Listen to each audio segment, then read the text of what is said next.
awesome God we serve. I'm just glad I know that He is blessing me. You know, some people don't recognize or realize that it's God that's blessing us. In fact, somebody think they made it by their own bootstraps. Somebody think it was the alarm clock that woke you up this morning. But I venture to tell you, the alarm clock didn't get you up this morning. Oh yeah, Reverend. The alarm clock woke me up. I got the state of the art. I bought mine at Target. I got him. I woke up by my alarm clock. Well, no, you didn't. Reverend, how can you prove that? I can prove it to you. You set your alarm clock to alarm at a certain time and carry it out to one of these cemeteries. Anybody get up off the alarm clock, I know something. I'll go burn up my ordination papers and my license if they get up from their alarm clock. I got some witnesses in here who understand ain't nobody but God. Come on, somebody come on. Somebody ain't nobody but God.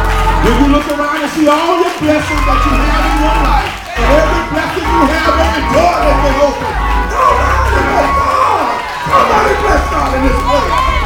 God is awesome. Yes, He is. Serve a God like that. Amen.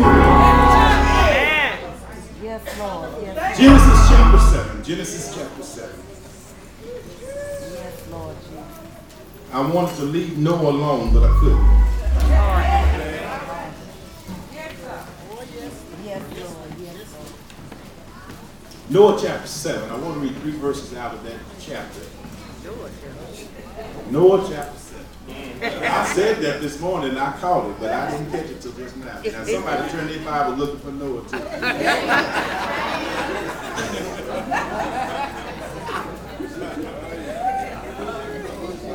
I was in Dr. Mangler's preaching class, he'd probably sit me down. Genesis chapter 7,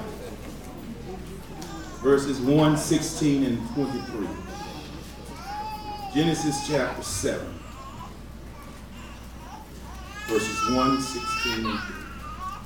When you're there, shout amen. I'll be reading the King James translation of the Bible today.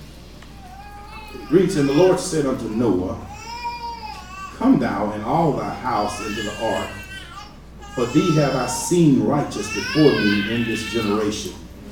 Verse 16 reads, And they that went in male and female of all flesh, as God had commanded him, and the Lord shut him in. Verse 23 says, And every living substance was destroyed, which was upon the face of the ground, both man and cattle, and the creeping things, and the fowl of the heaven.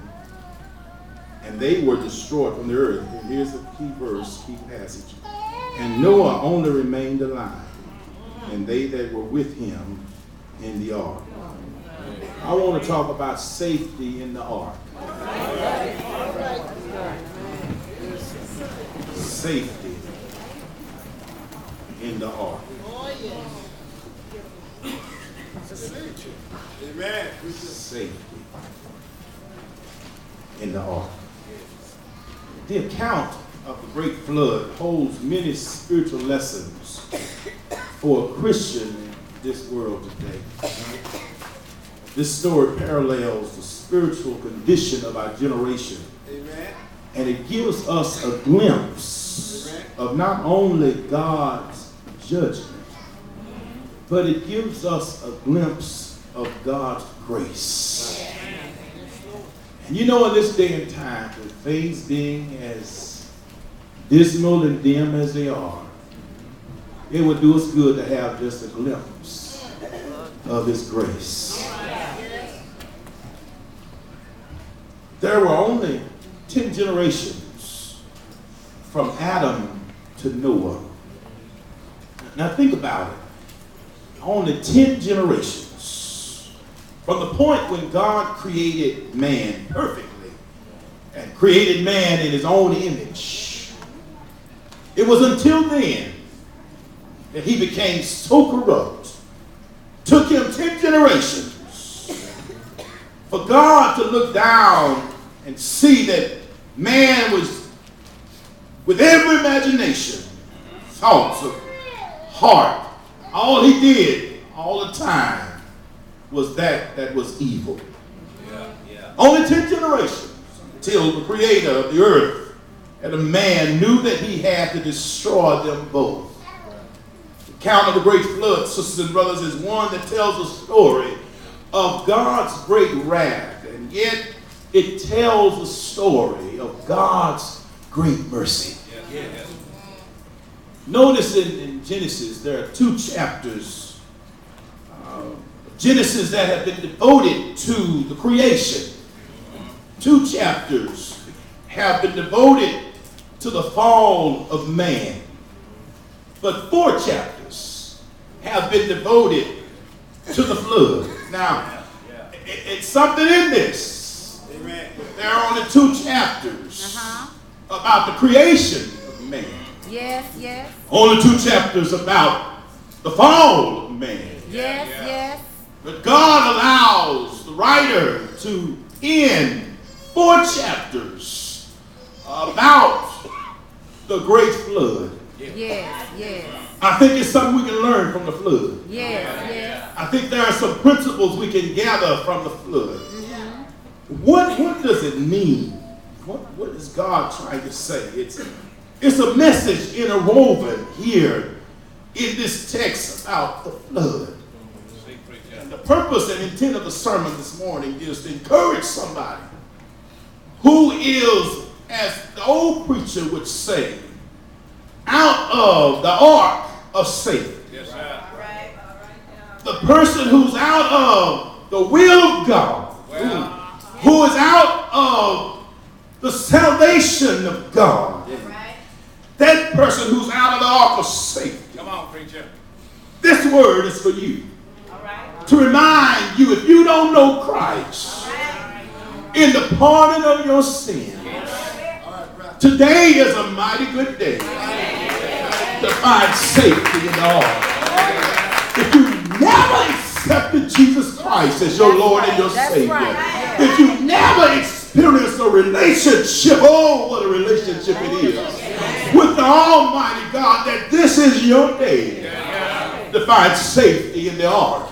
Pray with me for a little while. And then if you do know Christ, I'm here to encourage you that it is still a joy to have eternal security in the ark of Christ.